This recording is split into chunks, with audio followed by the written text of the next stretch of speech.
We waited over 2 years for Volkswagen Canada to bring their high-performance Golf R, and then we had to come all the way to the Arctic Circle in Sweden to try it out. Let's see if the 2-year wait was worth it.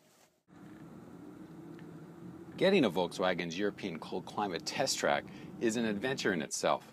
From Stockholm, it's a 2-hour flight, then a 2-hour drive. You end up in the small town of Arjeplog, which nearly triples its population of 1,500 in the winter, with car company engineers testing prototypes and production cars. A few kilometers outside of Arjeplog, Volkswagen has created 5 tracks on a frozen lake, covering over 7 kilometers. We spent the day exploring the Golf R's newfound power and all-wheel drive system, a setup familiar with what's already under Audi's TTS Coupe.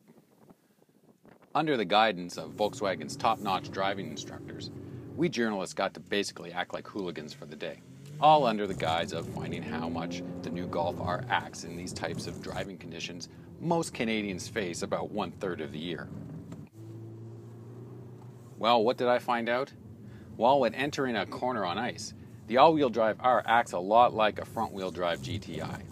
You lift off the throttle to get its nose to tuck in, and its rear end starts to slide out, allowing you to line up for the corner's apex.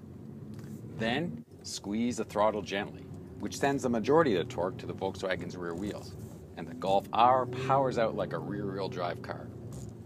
Done properly, you can four-wheel drift the all-wheel drive Golf until the reindeer come home. The best part of our day driving the Golf R in Sweden? Unlike when you spin off the road on your way into the office, there was a Volkswagen employee and his Touareg, ready and willing to pull any of us out that became too familiar with a snowbank. Straighten the wheels would help. After spending a day on what admittedly a lot of Canadians drive on for 4 or 5 months of the year, I have to say the Golf R lives up to most of its expectations. Maybe the biggest benefit is its price compared to its rivals at Mitsubishi and Subaru.